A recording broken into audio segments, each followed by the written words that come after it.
1000 ஆண்டு பழமையான நடுநாட்டு திருப்பதி என்று அழைக்கப்படும் பெருமாள் கோவில்.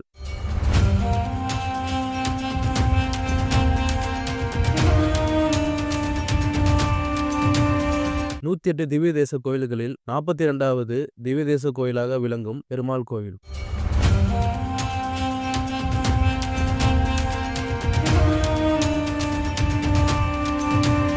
பதவி உயர்வு, திருமணம், குழந்தை வரம் தரும் 21 அடி உயர பிரம்மாண்ட மூலவர்.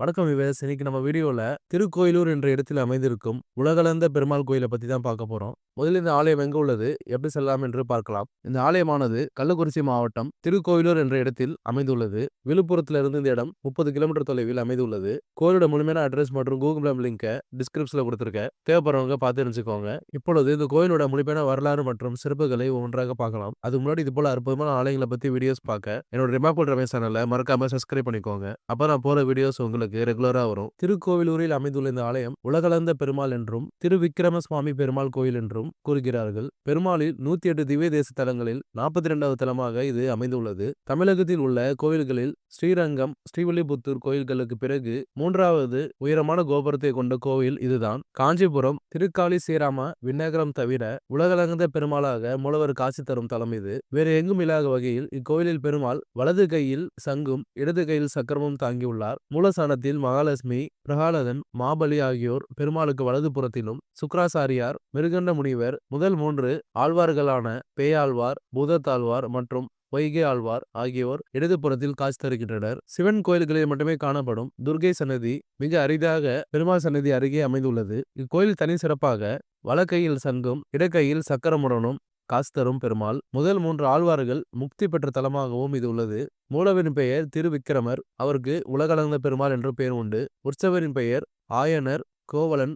தாயாரின் பெயர் பூங்கோவல் நாச்சியார். தீர்த்தத்தின் பெயர் கிருஷ்ண தீர்த்தம், ஸ்ரீ சக்கர தீர்த்தம். உலகில் தான் வலிமை வாய்ந்தவன் என போற்றப்பட வேண்டும் என்பதற்காக இந்திரனுக்கு இணையான பதவியை பெற்று தேவலோகத்தை அடைவதற்காக அசுர அரசனான மாபலி யாகம் ஒன்றை நடத்தினான். பிரகலாதனின் பேரனான மாபலி கடுமையான பல தவங்கள் புரிந்து பல வரங்களை பெற்றவன். அந்த சமயத்தில் வாமனராக அந்தணர் உருவத்தில் வந்த பெருமாள் 3 அடி நிலத்தை தானமாக கேட்டார். வந்திருப்பது திருமால் என்பதை உணர்ந்த அசுர குருவான சுக்கிராசாரியார் மாபலி மன்னனை தானம் கொடுக்க வேண்டாம் என தடுத்தார். ஆனால் அந்தணர்கள் கேட்கும் தானத்தை வழங்க வேண்டும். அதிலும் யாகம் நடத்தும் வேளையில் வந்துள்ள அந்தணருக்கு தானம் அளிக்க வேண்டியது அரசனின் கடமை என எண்ணி குருவின் பேச்சை மீறி தானம் தருவதாக வாக்களித்தார். தானம் தர கமண்டலத்தில் உள்ள நீரினை மாபலி ஊற்ற முயன்ற பொழுது வண்டு உருவில் சென்று கமண்டலத்தின் துவாரத்தை மூடிவிடுகிறார் சுக்கிராசாரியார். தர்பை புல்லால் திருமால் துவாரத்தை குத்த சுக்கிராசாரியார் பார்வை இழக்கிறார். தானம் தருவதற்காக மாபலி தண்ணீரை ஊற்றுகிறார். அந்த நீர் கையில் பட்டதும் வாமனரான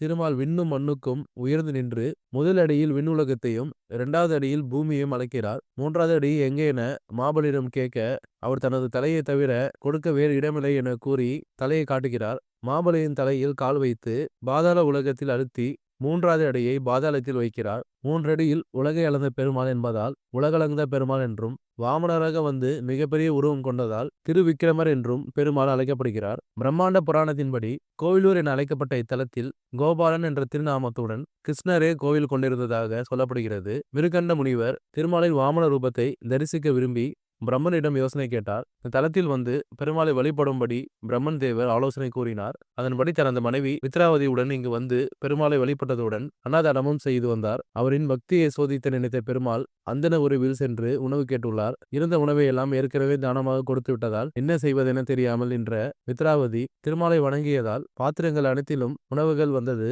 அதை வைத்து அவர்கள் அந்தனருக்கு உணவு அளித்தனர். இவர்களை பக்தியால் மகிழ்ந்த பெருமாள் அவர்களுக்கு வாமனராகவும் திருவிக்கிரமனாகவும் காட்சியளித்து அருளினார். இந்த கோவில் 11 நிலை ராஜகோபுரத்தை கொண்டுள்ளது. இது ராஜகோபுரம் 192 அடி உயரம் கொண்டது. 5 ஏக்கரில் அமைந்த இந்த கோவிலின் ராஜகோபுரம் கோயிலின் முன்புறம் இல்லாமல் குடியிருப்பு பகுதிகளின் நுழைவாயிலாக உள்ளது. மூலவர் உலகளந்த பெருமாள் தரு என்ற மரத்தால் ஆன திருமேனியுடன் ஒரு காலை தூக்கிய நிலையில் காட்சியளிக்கின்றார். 2 சிறிய கோபுரங்களும் இக்கோயிலில் உள்ளது. மூலவரின் பின்புறம் வாமன ரூபம் அமைந்துள்ளது. லட்சுமி நாராயணர், லட்சுமி நரசிம்மர், வரதராஜன், ராமர், ஆண்டாள், சக்கரத்தாழ்வார், விஸ்வசேனர், மணவாள மாமுனி, ராமானுஜர் ஆகியோர் தனி சன்னதியில் அருள் பாலிக்கின்றனர். மூலவர் உருவம் மரத்தால் ஆனது என்றாலும் இது சுயம்பாக எழுந்தது என்று சொல்லப்படுகிறது. முதல் பிரகாரத்தில் வேணுகோபாலர், லட்சுமி நாராயணர், லட்சுமி நரசிம்மர், லட்சுமி ராகவர், ராமர், வீர ஆஞ்சநேயர், ஆண்டாள், சுக்கிராசாரியார் ஆகியோரின் சன்னதிகள் அமைந்துள்ளன. ஸ்ரீ சக்கர தீர்த்தம் கோயிலில் வெளிப்புறம் அமைந்துள்ளது. இந்த தீர்த்த நீரை கொண்டுதான் பிரம்மன் வாமனரின் பாதங்களை சுத்தம் செய்ததாக சொல்லப்படுகிறது. ஸ்ரீ சக்கர தீர்த்தம் தவிர ஆகாச கங்கை, வராக தீர்த்தம், கலவ தீர்த்தம் உள்ளிட்ட 16 தீர்த்தங்கள் இக்கோயிலில் உள்ளன. சால கிராமத்தால் ஆன கிருஷ்ணர் தனி சன்னதியில் அருள்பாலிக்கிறார். பஞ்ச கிருஷ்ண தலங்களில் இதுவும் ஒன்று. சோழர்கள், பாண்டியர்கள், விஜயநகர பேரரசர்கள் பல காலகட்டங்களில் இக்கோயிலை புனரமைத்து சீர் செய்து வந்ததாக கோயில் வரலாறு கூறுகிறது.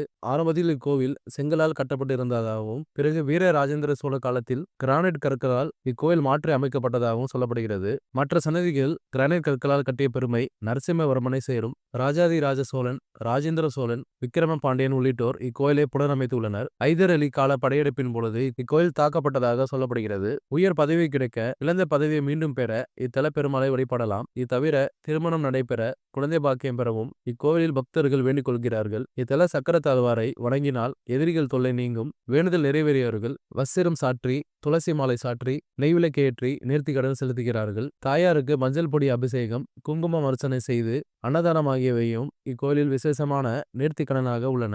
பங்குனி பிரம்மோற்சவம் 15 நாட்கள் நடைபெறுகிறது. விழாவின் பொழுது புஷ்பவல்லி தாயாருக்கு ஊஞ்சல் உற்சவம் நடத்தப்படுகிறது. மாசி மகம், நவராத்திரி, ஸ்ரீராம நவமி, ராமானுஜ ஜெயந்தி, சித்திரை மாதம் வசந்த உற்சவம், வைகாசி விசாக கருட சேவை, ஆடிப்புறம், ஆண்டாள் உற்சவம், ஆவணி ஸ்ரீ ஜெயந்தி, உரியடி உற்சவம், மலவாள மாமுனி உற்சவம், கார்த்திகை ஏகாதசி, திருக்கார்த்திகை, மார்கழி ரா 10 பகல் 10 உற்சவம், வைகுண்ட ஏகாதசி. வருடம் முழுவதும் இக்கோயிலில் உற்சவம் நடக்கிறது. கோயில் திறந்திருக்கும் நேரம் காலை 6:30 மணி முதல் மதியம் 12 மணி வரையிலும், மாலை 4 மணி முதல் இரவு 8:30 மணி வரையும் திறந்திருக்கும். இத்தனை சிறப்புகள் உடைய இந்த அற்புதமான பெருமாள் கோயிலை நீங்களும் நேரில் சென்று தரிசனம் செய்யுங்கள். மீண்டும் இது போல அற்புதமான ஆலயத்தில் சந்திக்கலாம். தொடர்ந்து இது போல ஆலயங்களை பத்தி வீடியோஸ் பார்க்க என்னோட ரிமாக்கோல் ரமேஷ் சேனலை மறக்காம சப்ஸ்கிரைப் பண்ணிக்கோங்க. அப்பதான் நான் போற வீடியோஸ் உங்களுக்கு ரெகுலரா வரும். ஓம் நமோ நாராயணா. நன்றி, வணக்கம்.